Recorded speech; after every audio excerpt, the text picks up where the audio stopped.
back to another episode of Race Rats F1 podcast. I added a little extra in there today. I'm so happy. I love when this happens. You know it's going to be a good episode when she's going off script. Off script? What script? Exactly. And you're going off it. That's the best part. We love that. Yeah, we're back. We're back this week. I know it's so close to the last one because the race weeks were one after another. Oh my gosh. I know. One that after. happens. Wait till we get a triple header. That's going to be fun. No, we're back this week to talk about not my dog trying to break out of her cage right now. I'm sure you can hear the little Yeah, in the background. They're trying to open their pen. Trying to open the gate. Don't like that. No, we're back this week to talk about Monaco. Monaco. There's a song, but I can't think of it right now. I don't want to. Yep. It's by Bad Bunny. And I don't want to butcher the lyrics, so we're just going to leave it at that. Thanks, Bad Bunny, for giving us the anthem for the week. Yeah. But yeah, we're back to talk about Monaco. Your favorite driver's home race. Woo. She's really enthusiastic. Charles Leclerc. Really enthusiastic about this one. Charles Leclerc! I'm sorry, that was a little uncalled for. I'm so sorry to headphone users. No, that's good actually. I like that. Yeah, we're back to talk about Charles Leclerc's home race. And how beautiful the day was. Obviously the Monaco track is a track that has evolved over the years. They've definitely made it a lot thinner than it used to be. They've closed it in a lot, as well as making the cars a lot bigger, which did mean there is really no room for overtake. That makes no sense. Yeah. Why would they make it narrower? Wasn't it already like really narrow? Yeah. Yep. Everyone said the same. So yeah, it does unfortunately mean that it is a race that does get kind of boring because there is no room for overtake, really.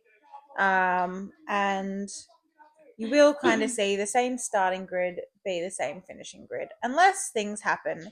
And my God, did things happen? Yeah. So we've got bits to talk about. Yeah, I feel like I actually know about things happening, but I don't know what actually happened. So I'm keen. Yeah, I keep her up to date. It's whether she retains that information that's prevalent here. Look at Ria's hair. Retaining. Get it, Ria. Nice. Yeah, retaining information is not my strong suit. I will hear something and instantly forget it. So yeah, it's pretty much brand new information. I'll be lucky if I remember who was on the podium. Yeah. But yeah, which I do. She does this time. For the most part, because, I mean, self-explanatory. We'll get into that later. But yeah, I don't actually remember who was P2 and P3. So. Do you actually know? No, I don't. Well, this is going to be fun, isn't it? I'm sorry. So before the weekend started, there is an ongoing joke with Oscar Piastri claiming every race this season so far is a home race for him. And he did tweet about it because everyone's been joking about this because there was the China race where it was like, yeah, I'm like 1/16. So technically this is a home race. Yeah, right? His second season, his first season in F1 was kind of him testing out the field. He was very quiet, very reserved, just did what he needed to do. Second season so far, he has really shown his true personality and it is hilarious. We love that of Piastri. It is just chaos. The man, for somebody who's so cool, calm, and collected, he is not cool, so calm, fun. or collected. He is in a different way, but yeah, no, he's definitely gotten really funny. And I'm loving this humor.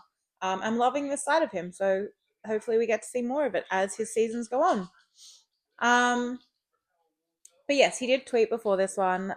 I can't even call it a tweet. He did post on the app formerly known as Twitter about looking for Monegasque roots before this race, which led to him being adopted by Charles Leclerc himself. Formally? Formally? Yeah. He's still adopted. They Yeah. signed those papers. Yeah, it's formally it's done. He's Yeah. adopted. He Yeah. is what's his full name now? Oscar Jack Piastri Leclerc. He's Leo's brother now. He's Leo's brother. He's Ollie Behrman's brother. You know, the Leclerc family's getting bigger as the days go on. It's quite fun. But Leo is the only one that's Leclerc Saint Malo. So he's got the fancier name. Yeah. But yes, he did get adopted. Lovingly, we love.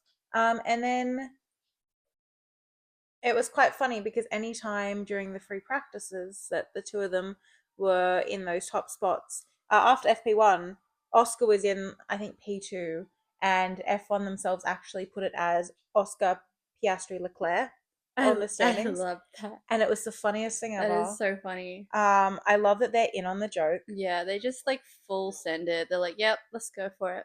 And then anytime like the two of them were in those top spots, it was, oh, the Leclerc family is doing so well. And it was like, can we forget about Arthur? We only care about us. Paul. It's funny because it's Arthur's home race. I cried about this a little bit. Why did I bring him up? Because it's his home race too. And this is the first year he's not running F2 with it. And to see somebody else being spoken about as a Leclerc in F1 was kind of sad because that was his dream. But it's like not that deep though. But it is that deep because he didn't get to achieve that dream. His dream of being the other Leclerc. Of being another Leclerc in F1. But doesn't he want to be his own Leclerc? He wants to be Arthur Leclerc. Yeah, but imagine being another. He wanted to make it to F1. And then they're talking about how there's two Leclercs doing so well this weekend, and it's not Arthur. But he was so supportive, and he was joking about it too. Joke. He was joking about it too. So it was more, those of us that know that it's a little sad to think about, but also he made light of the situation, so it's not that bad. Okay. We did speak about at the end of the last episode about Charles Leclerc's Monaco curse, and how it doesn't matter how well he does in free practice and in qualifying, something always goes wrong during the race.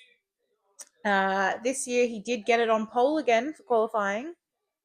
So, you know, it always looks good and it's always like, well, what's going to happen during the race? Qualifying itself was quite an interesting one, with the Red Bull of Perez out in Q1. How? Didn't perform. So Perez out in Q1. So first five knocked out were Zhou Guanyu, Valtteri Bottas, Sergio Perez, Logan Sargent, and Fernando. Wait, no, hold on now. So yeah, after Q1, it was Zhou Guanyu, Valtteri Bottas, Sergio Perez, Logan Sargent, and Fernando Alonso that were out in Q1. Two shocking exits there, Alonso and Perez. But something did happen later which changed these standings and moved them all up 2 spaces. So the next 5 out were Kevin Magnussen, Lance Stroll, Daniel Ricciardo, Nico Hülkenberg, and Esteban Ocon. Something happened with the cars of the Hasses. They were checked, and something was not up to code. So they actually got disqualified from qualifying, which meant they started 19th and 20th. Disqualified from qualifying? Yeah, so they lost those spots. They ended up at the very, very back. What kind of thing could be like not up to code? Like, basically they it was something on both cars where they changed something, and it wasn't to the legal standards. Right. On both. They basically tried to work their way through, got caught by the FIA, started at the back of the pack. Now, there's a name that I didn't say in those 10. There's a name that I didn't say in those 10 that made it to Q3 with a shocking appearance for the way the season has gone. Who? Pierre Gasly. Right. Pierre Gasly in the Alpine made it to Q3. Oh, wow. Pierre Gasly started in the top 10 for the race. Anya, that's pretty good. Better than That's my man. That's my Gaz man. So proud. I mean, he has gas in his name. So. Yeah. I, funnily enough, had a meme waiting to go. I made this a few weeks ago when it looked like the Alpine might have been performing well at one of the races. It obviously did not. And I posted it to the app formerly known as Twitter, and it had quite some good engagement. And it was basically there's a gossip page called Dumois, and there's an old meme that said, I can't remember what the original is, but it's like saw someone somewhere, anon please, and then it's like likely place for him to be, and I changed it to saw Alpine in Q3, anon please, and I was like, yeah, likely place what? Wait, what? And it's I still love that meme. It's great, and I finally got to use it, and Nice. it was very well received. Because I think that really shocked everyone to see an Alpine in Q3 in the top 10. So, what does that mean for them, like starting the race and like how does? He's in the top 10. Wow. If they keep those positions, he's Nice. getting a point. Can you lose your position after Q3? I guess there's like. Well, you're still starting top 10, but I Yeah. mean, in the race, something can always happen. You Yeah, can lose right. that position. Yeah, of course. But it means that he's starting in the points section. Yeah. The Alpine's starting in the points. Wow. It was shocking. That's a nice change for I them. know, it was beautiful. But another one in there was another one that made it to Q3 that was a bit shocking as well. That was the Williams of Alex Albon. Oh, really? Yeah, the Williams performed well for that one. Nice. Love that. And again, we saw Yuki Tsunoda, who is doing In the V carb. consistently well this year. Yeah, he has been, hasn't he? He is definitely overperforming for that car. And I think that's wonderful for him because Yuki is such a talented little driver. My face just got really itchy suddenly. He's performing better than Ricardo, you could say, right? In the same car. We didn't talk about it. But yes. Objectively. One is underperforming in the car, one is overperforming. Ricardo is just not. Can you tell I'm tired? Ricardo is not able to handle that car as well. Oh, I know my eyes are watering. Girl, pull it together. I'm trying. I'm thinking about Beverly Hills Flower again. Oh my god. I can't do this. I've not watched that movie in so long. We watched it last night and I cried. So yes, we did see the top 10 back to front as Pierre Gasly, Alex Albon, Yuki Tsunoda, Lewis Hamilton, Max Verstappen down in sixth. In sixth? In sixth. Like for starting? Yeah. Wow, okay. George Russell, different. Lando Norris, Carlos Sainz, Oscar Piastri, and Charles Leclerc on pole. Wait, so what? Say again? Repeat, please. From which part? One more time. All top 10? The top three. Top three? Sainz in third, Piastri in second, and Charles Leclerc on pole. Wow. Yeah, starting on pole in his home race. And that means that it was a Leclerc lockout on the front row. A lockout? What do you mean? Well, it was Leclerc and Leclerc. Oh yes, of course. It was Leclerc and Leclerc on the front row. Yeah. We had a Leclerc lockout. So yeah, it was very shocking qualifying to see Perez out in Q1, Verstappen so low down. Oh my god, so low down. I'm fucking tired. And both Albon and Gasly in Q3. Crazy.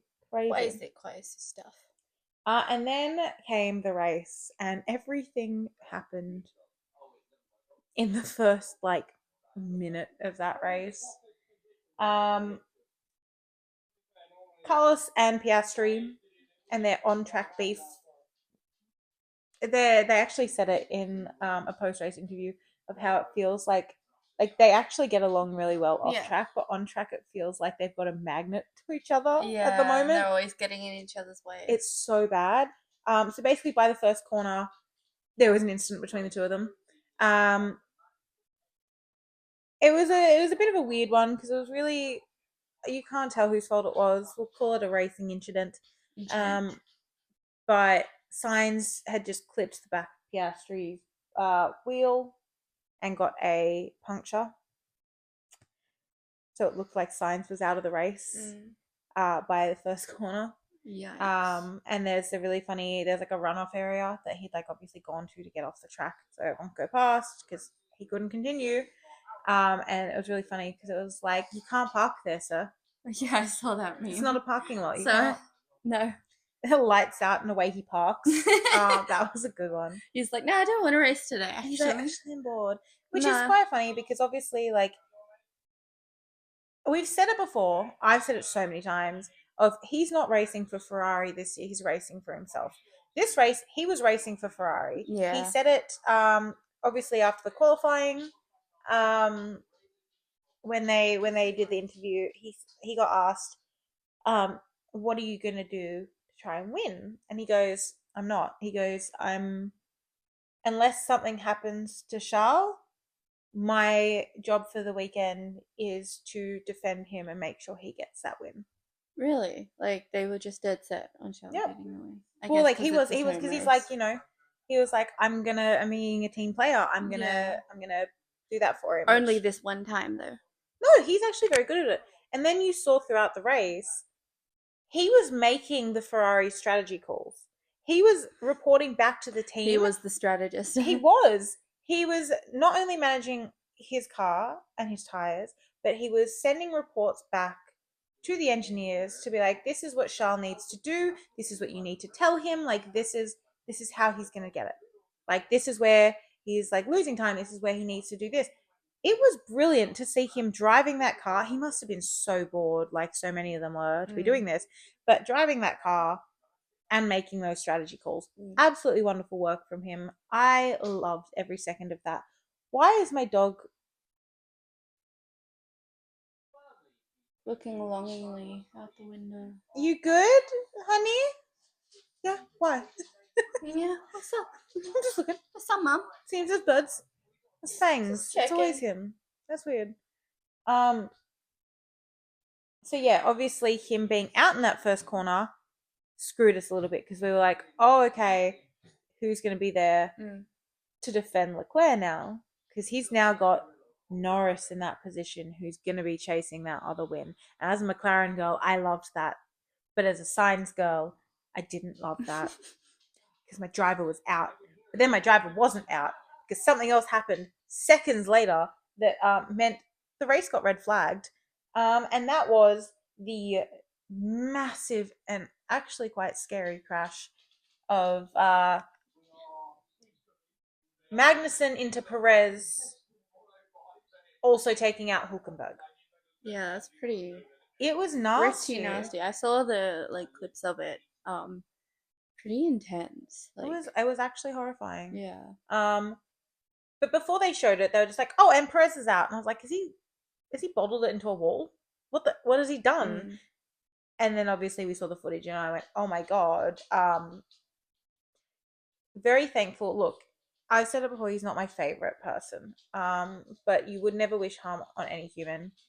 And he is, at the end of the day, a father and a husband, and is very lucky that he got to go home to his family. It is funny though, because he made it home, and his wife Corolla, lovely lady, posted about it. Of like, it was like a photo of him on the couch with all their kids, and it was like the caption was just home with like a white heart and the prayer hands emoji. You know what he posted when he got home? What? Bowl of cereal.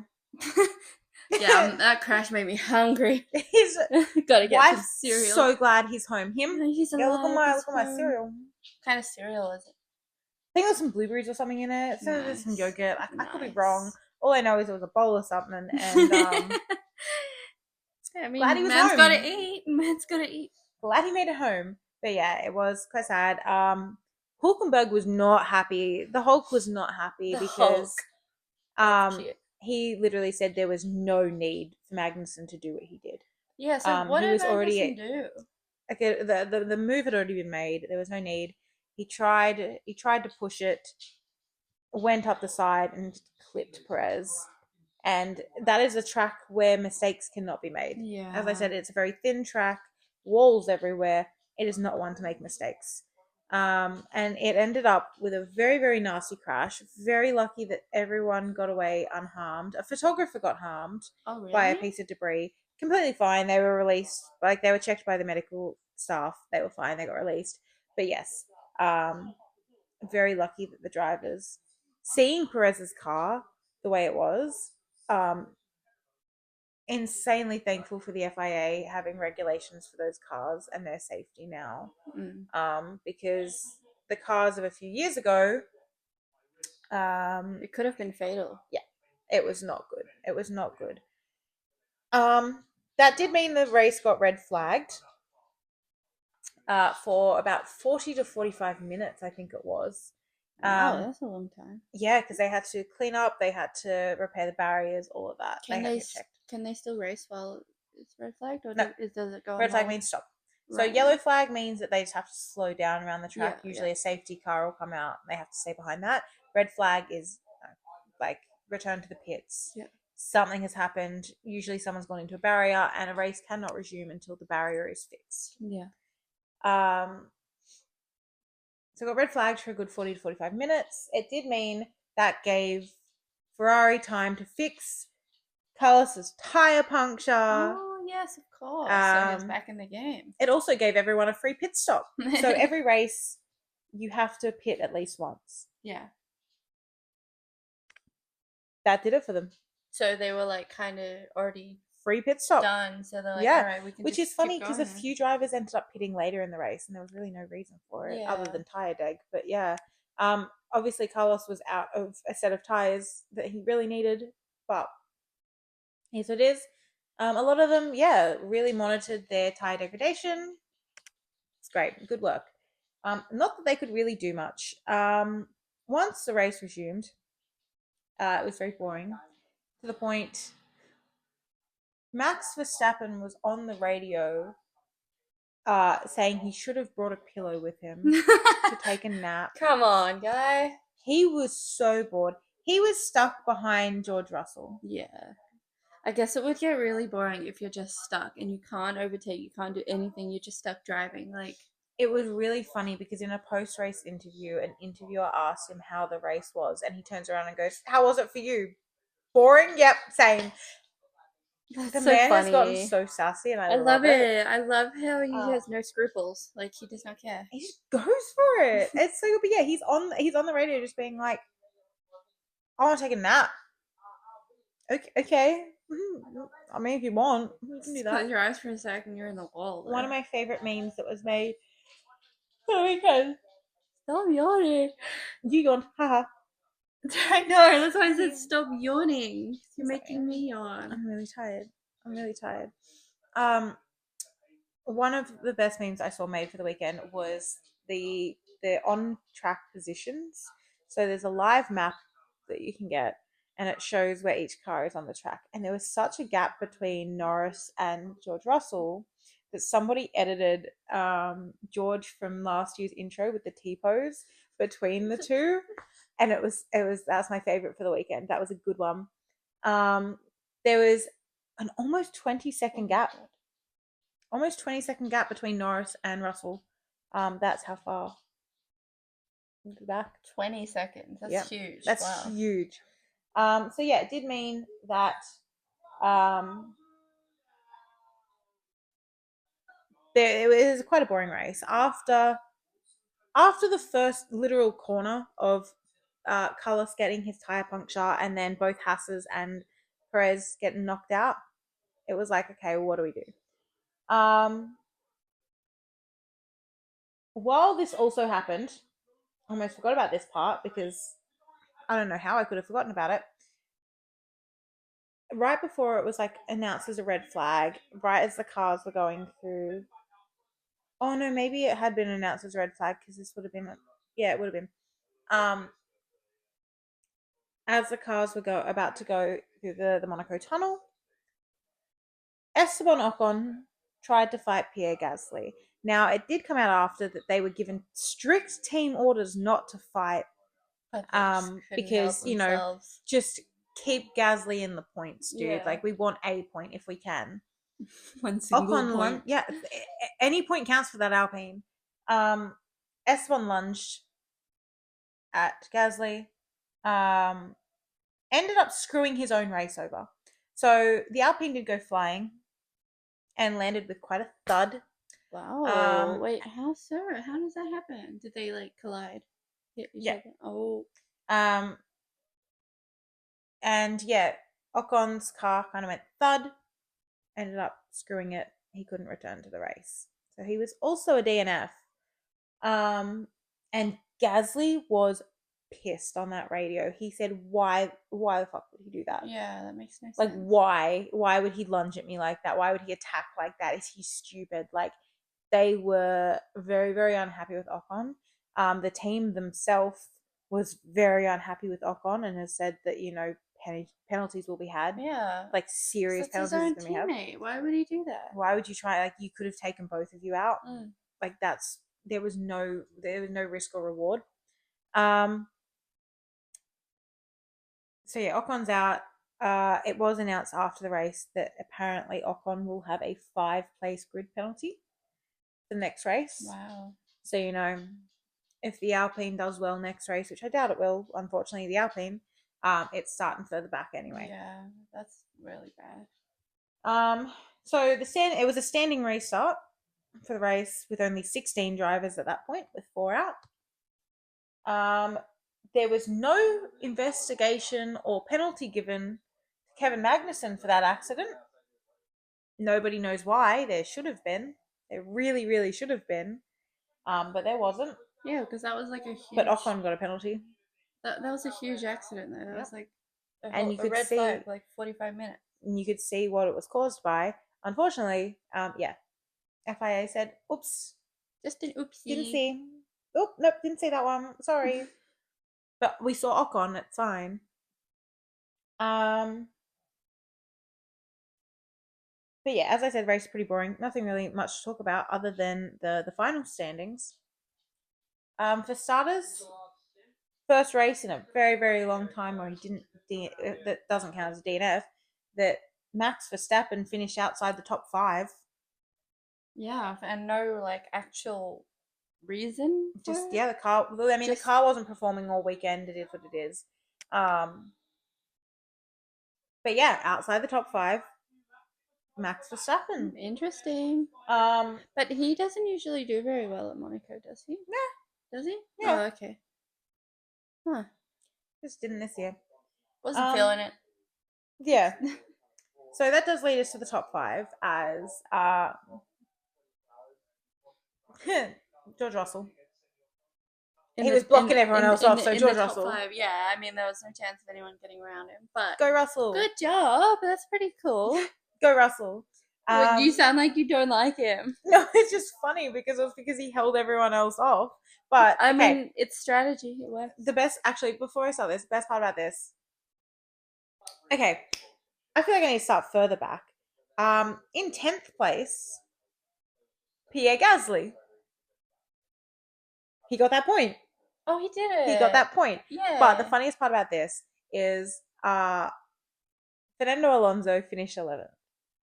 Mm-hmm. Fernando Alonso didn't try and fight to try and overtake him at all, because they're when I say there's no room for overtake, it's very, very little. Yeah. It can be done. It was done. Bottas did overtake somebody further back. Doesn't really count. Doesn't count if it's not the front. It doesn't really matter. You didn't get, you fought for positions, not points. Yeah. Alonso didn't even try to attack Gasly because he thought he was in 10th anyway. Yeah. Oh, really? Yep. And then they didn't bother to tell him. They didn't tell him until that he wasn't in the points. P11, and he's like, wait, what? What? Oh my god. He genuinely thought he was defending behind because he was in P10. Okay, I feel like that's definitely because they couldn't see anything in front of I think that's on his radio team people. They didn't want to tell him. They didn't want to tell him because he was so sure of it. They could have just let it happen. If they told him, he could have worked. No, the Astons already said that they were going into the weekend with just their main goal was damage limitation. Wow. Just try and make that car get to, because again, Monaco is a very boring race where there's very little room for anything. Yeah. They just want that car to make it to Canada next week. Just limit the damage that you do. Just make sure the car is okay. Good. Which we cannot say the same for the Haas's, the Alpine, and one of the Red Bulls. Which has also now come out that if Red Bull has one more accident this year, they will not have the funding for upgrades and that What? later in the season. Yeah, How they're many screwed. accidents have They're they had? screwed if anything goes wrong. If anything goes wrong with the car, not even just an accident, if just something goes I wrong didn't with the realize car, that much stuff had screwed. gone wrong for them. Yeah, not great for them this year. So yeah, we got Alpine in 10th. We had, I think, Albon in ninth. I think it pretty much stayed the same actually. Yeah, Gasly in 10th, Albon in ninth, Sonoda in 8th. Again, Yuki's doing great this Nice, year. good job. Hamilton in 7th, Verstappen in 6th, George Russell in 5th, Lando Norris in 4th, Ooh. Carlos Sainz in 3rd, Wow. Oscar Piastri in 2nd, and finally beating the Monaco curse of never standing on that podium in his home race in any of the categories he's raced through. Charles Leclerc, the winner of the Monaco Grand Prix. Round of applause, please. It deserves it. It deserves it. I got emotional. I actually cried. I might not, be a Charles fan. I'm a Carlos Ghali, and I'm not a Ferrari fan. But it was very emotional to see it. That he He finally finally beat won. the curse. Not only that, though, is I have nothing against Charles. I do like him as a person. Obviously, I'm just more of a Carlos girly, and I'm not a Ferrari girly, so it's Yeah. not like both. But if you do know the backstory of Charles Leclerc, it's that when his father was dying, he lied to his father and said that he'd gotten a seat in F1 because that is all his dad wanted for him. Because that was his goal, that was his dream. That's what he wanted for him, and he wasn't going to get to see it. Mind you, about a week or so later, he got the call. He did get a seat with Sauber, and then obviously he got moved to Ferrari eventually. So that is the street he grew up watching the races on because it's outside his house. That is a circuit that made him want to be a racer. That's a fond memory he has with his dad. That's so cute. And he finally won his home race. So sweet. And he said I was tearing up the last couple points, like when he realized it was happening. He finally, was gonna do it. Like, Finally, something didn't go wrong. He didn't crash out. He didn't DNF, anything like that. It finally happened. And he got really emotional. He had to tell himself to stop crying. I feel like I'm gonna start crying again. And he was just thinking of his dad. And I was like, stop. That's enough. He did this for his dad, and he did this for Jules Bianchi. And he did it for himself. And for himself. But like, he said it so many times in interviews, like that's who he was thinking of. Yeah. And that broke me because I was like, That's look, so I would have sweet. loved another Carlos win or another Lando win. But I think he deserves that one. But like, Charlie I'm deserves it. happy to give praise to that one because that's his home race and he finally did it. And it meant so much to him. And it meant so much to everyone around him. And then seeing what really did it for me is seeing how happy Carlos was for him. Like, okay, you see Carlos when he won, and like he was happy about it, don't get me wrong, super happy about it. But you see the photos of him when Lando won and when Charles won, and just beaming with pride, with the man deserves the world. Like, thank you for everything. Cute. And yeah, the best part about this is obviously Piastri was doing really, really well. Yeah. Like, there was a few times. That's really good. Yeah, there was a few times almost got him. Lando wanted to do it. But when I say Carlos was making strategy calls, I mean he was keeping that gap. He made sure to keep that danger between the McLarens that if they decided to pit, ran a risk of losing their positions. Right, okay. It's funny because I've seen the data and seeing his lap times, like spike, drop, because he was keeping those McLarens scared. Keeping them on their toes. I was impressed. That was really good strategy of him. And to be maintaining his tires and all of that through this, that man did fucking well. I saw photos of after he won. I think it was Shell literally just riding his bike home. No, there's a video of this. Is that Wins the him? Monaco Grand Prix, wins his home race, Right, bikes home. just rides his little bike home. Like that's just such a funny thing. Riding his bike around the streets he grew up on. Like, it's so cute. But yeah, he did. He rode his bike home. I was like, And then went out partying that night. But like, yeah, that's fair. I couldn't understand why, but I saw like the comments like, well, of course there's gonna be traffic, and imagine trying to drive around yeah, he's there. not wrong. But And like, there was nobody with him. no, he's just on his He's own, on his phone, riding his bike. biking. Like, it's so funny. It is funny. And then there were people saying like, why isn't he wearing a helmet? Like, come on, he's just been It's wearing it. Monaco. He's been wearing a helmet He's safe. like all the whole race. He knows those streets. He's safe. Yeah, I mean, I'm all for helmets, but like, just give him that one little pass. He gets a pass. He didn't wear the helmet because he's seen what color signs looks like in those helmets, and he said, no, thank you. He's like, no, thank you. I am a science girly. You know this. I'm not shy about this. I'm not. No one looks good in a cycle helmet. I hate to say this. But Carlos in his cycling gear is the one ick that I have for him. Yeah, I mean, the cycling gear is so bad. The lycra is so bad. The little clip-in shoes so bad. The helmet's so bad. But that's just like anyone in that. Can't. Anyone in lycra and a cycle helmet, it just doesn't. I don't want to see it anymore. Put the bike away, Carlos. I've had enough.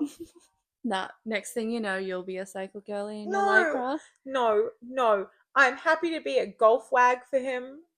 No, but that cycling is too far. You gotta get one of those whole like unitard ones that the pets with the straps over the shoulders. Because, okay, in his Miami vlog, in the Miami episode of the Don't Blink vlog, he's like putting his special Miami one that he got, the blue Team 55 cycle gear that he had. I think bibs or something. And he had those. He had those pants with the suspenders. It was so horrible to see. Yeah, it was traumatizing. Anyway, I don't want to think about the cycling anymore. I've had enough. Yeah, nothing else to say about the race. Quite boring. One thing I will say though, it was another week of F2. I'm not going to go into F2 standings because I haven't fully looked into it because I did miss parts of it.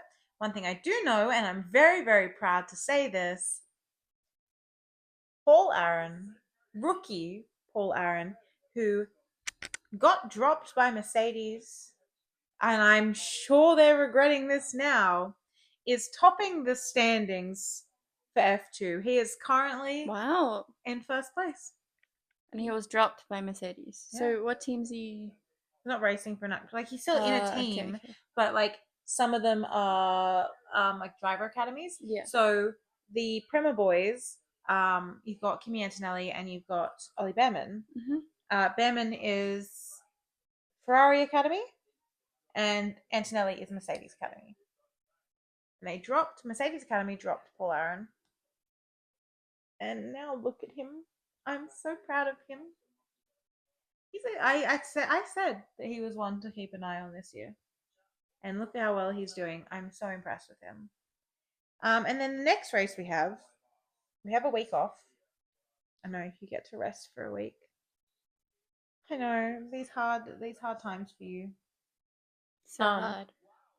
We do go back to terrible hours for the race. For me, who watches it for us, for me. We are in Canada for the next race. Oh no, so that's like... Oh, Canada. 4 a.m. race for us. 4 a.m. Well, I won't be watching it. I will be. It's not like I actually do watch the races. It's quite funny because qualifying is actually at 6 to 7 a.m. So that's going to be an interesting one.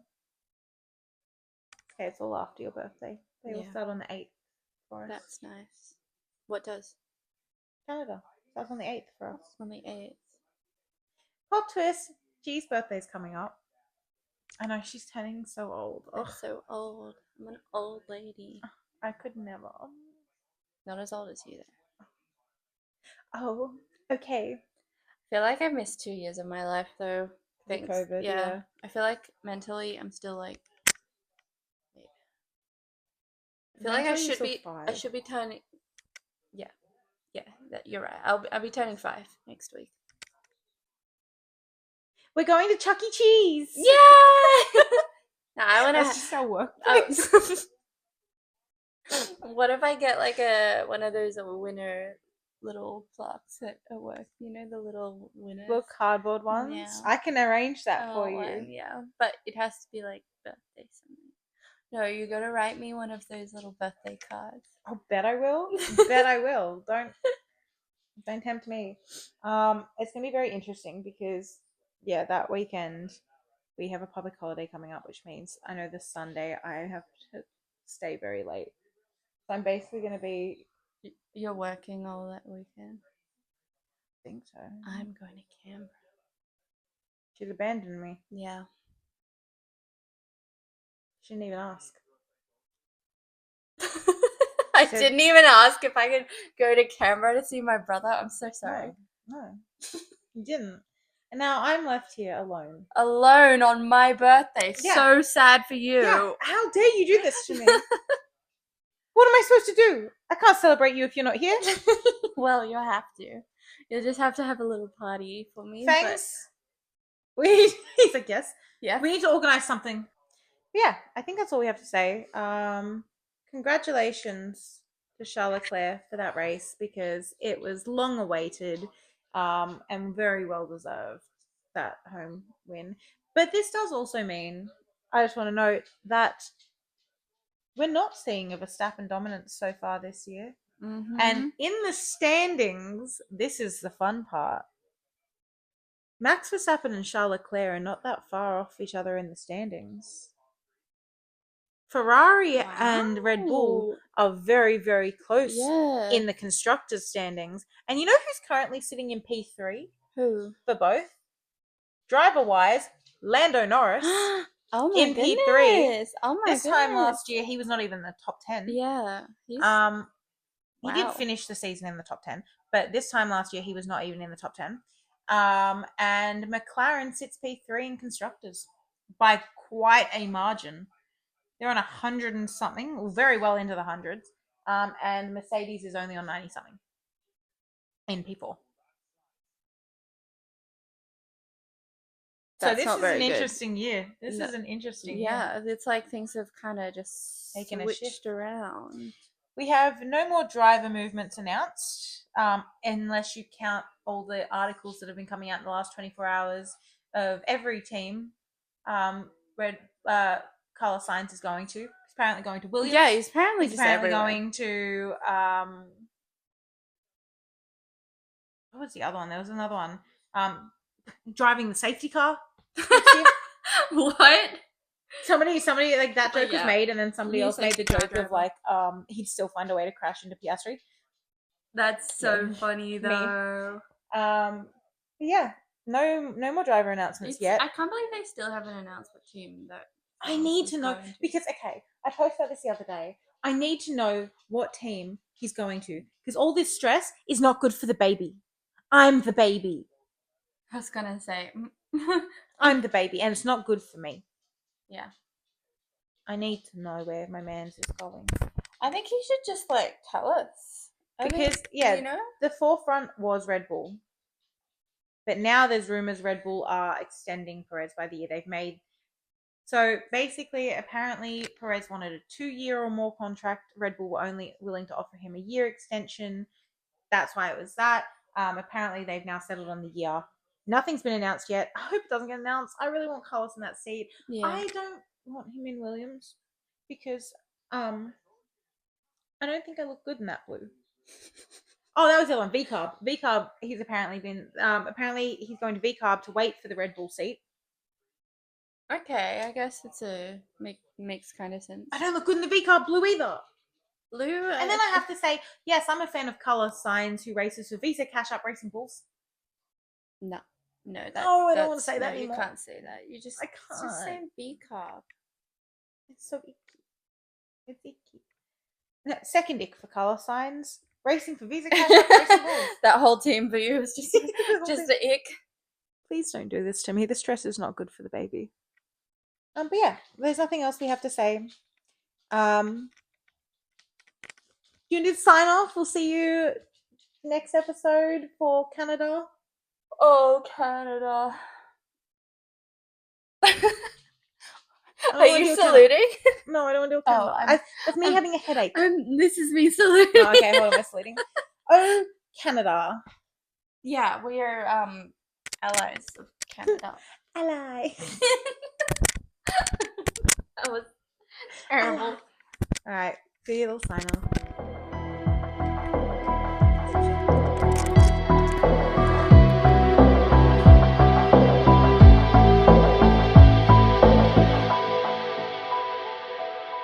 My leggies are in today. Ew. I don't want my leggies. Alright. Fucking hell. Yeah, actually, you can't put that. People need to pay for that. That's not free content. No, that's not. That's for the dogs don't come out. You have to go on a join channel for that. We can start a subscription. Yeah, we're gonna start a join channel for the joiners. You guys can get exclusive content. I feel like I'm getting traumatized just being here.